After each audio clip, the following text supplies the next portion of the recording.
Pickle est le projet de Mahrou Kawar, qui est une étudiante pakistanaise qui a suivi le cycle master en Brand Design and Food. Pickle, en fait, est un projet qu'on pourrait comparer un peu à une sorte de bon coin Instagram des produits frais. L'idée étant de réduire le gâchis alimentaire par ce biais-là. Donc la thématique que Marouk a choisie est assez complexe. Elle n'est pas nouvelle non plus sur le gâchis alimentaire. Il y a déjà beaucoup d'acteurs, de projets existants. Donc il a fallu qu'elle se positionne par rapport à tous ces projets-là.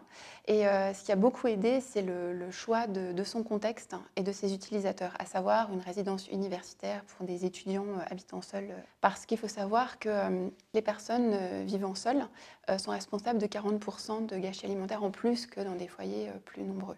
Donc le projet Pickle, c'est avant tout, donc c'est un service, mais c'est avant tout une application mobile qui permet en fait de prendre une photo d'un aliment, par exemple un poivron, une carotte, enfin des produits frais, dans son frigo, avec une petite astuce pour rendre le fruit appétissant, donc avec un peu des filtres comme on pourrait trouver sur Instagram, et de le proposer à la communauté de résidents, enfin d'étudiants faisant partie du campus, de la résidence universitaire, parce que du coup on serait sur le départ, à savoir qu'on partirait en week-end, ou on retrouvera ses parents, on partirait en vacances, et pour éviter que cet aliment frais ne soit perdu. Donc ensuite, il est proposé à la communauté qui reçoit une notification. Un étudiant vient le récupérer. Et puis ça peut aussi être l'occasion d'une réunion entre étudiants pour organiser, cuisiner. Voilà, c'était plutôt cet aspect social du coup que je trouvais une bonne conséquence à son projet. Il y aura peut-être une suite à son projet. En tout cas, son application mobile a clairement dessiné et orienté sa trajectoire professionnelle. Elle s'oriente vraiment dans la conception de services et des solutions numériques. Pas à pas est un projet développé par Célia Ferrer qui propose aux enfants d'école primaire de développer leurs espaces extérieurs de manière non genrée. Célia est partie au début de son projet d'observations sociologiques très rudes, très fortes, qui étaient celles des violences sexistes en milieu urbain. Par les outils de recherche par le design, Célia s'est positionnée de plus en plus en amont.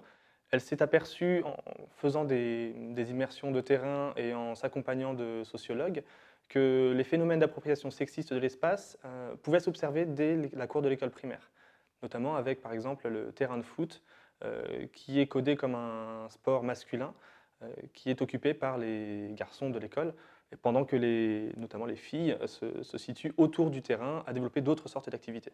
Alors, son projet est constitué de deux dispositifs. Le premier qui est un petit jeu de plateau qui permet de délimiter des lignes, des zones selon des symboles assez abstraits, ce qui permet à l'ensemble de la classe, sans les critères de genre évidemment, de se mettre d'accord sur un plan à mettre en place. Dans un deuxième temps, le projet de Célia inclut une série de tuiles qui permettent aux enfants de mettre en place leur terrain de jeu à l'échelle 1, ces tuiles étant constituées par des cercles, des ronds, des angles, des croix, pour permettre à tous les enfants de s'approprier de manière égale l'espace de jeu extérieur de la cour d'école primaire.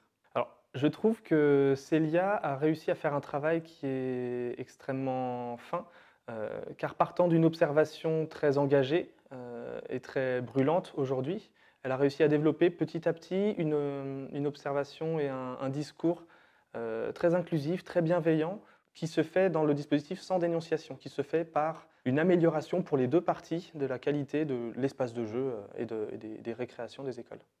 Célia a effectué son stage chez Eric Giudice Architecte à Bordeaux, une entreprise qui a été très intéressée par son travail de mémoire et son travail de fin d'études, ce qui fait qu'elle a souhaité inclure son projet à un appel d'offres qu'elle propose actuellement à un groupe scolaire à Bordeaux, le groupe scolaire Hortense. Le projet de Nolwenn Godet, qui s'appelle Santé, c'est un travail autour de l'optimisation des bienfaits de la pluie dans les vignes. L'irrigation des vignes est interdite sur de très nombreux territoires pour des questions d'appellation, de qualité, etc. Et les sécheresses de ces dernières années ont directement impacté la quantité de vin produite et, on va dire, les revenus des producteurs de vin.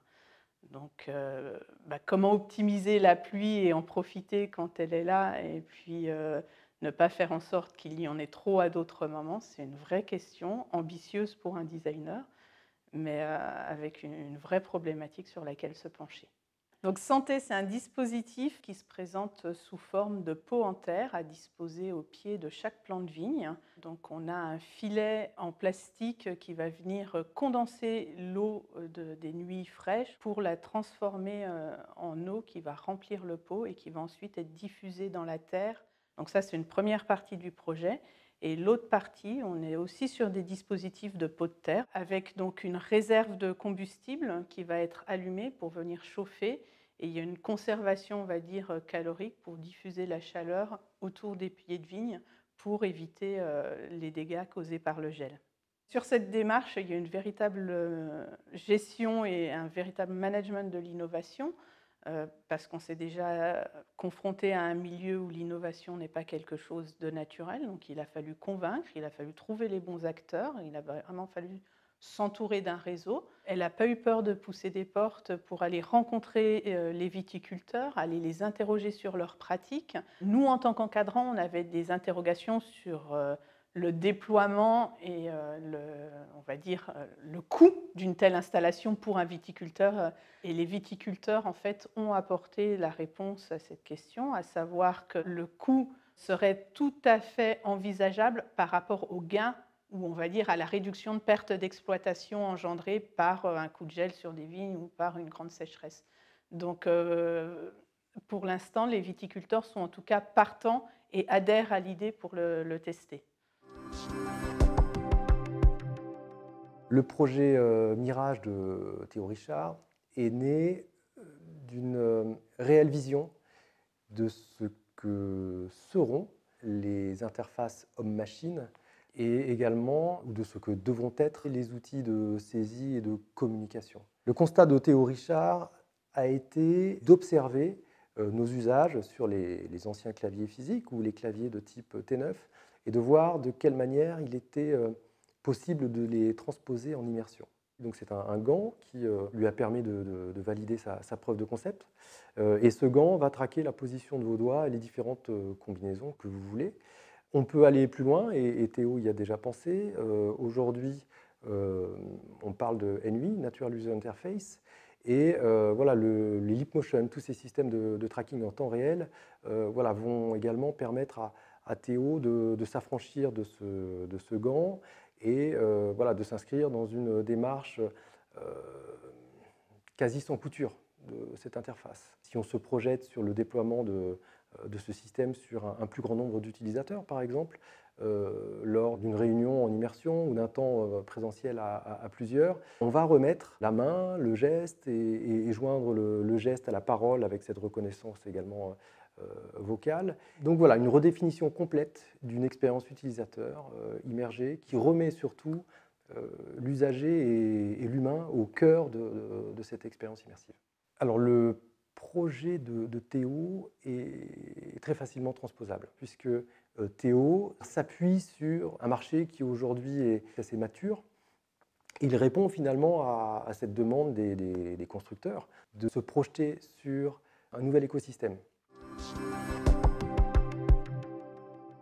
Lucie Lavis nous propose un projet nommé Sonotown, qui est un petit dispositif urbain, une petite curiosité urbaine, qui propose une réelle expérience de redécouverte du son de la ville pour les citadins du quotidien. Alors, ce qui est intéressant dans ce genre de démarche, c'est que ça touche vraiment de près les enjeux de la ville durable, qui sont très très vastes évidemment.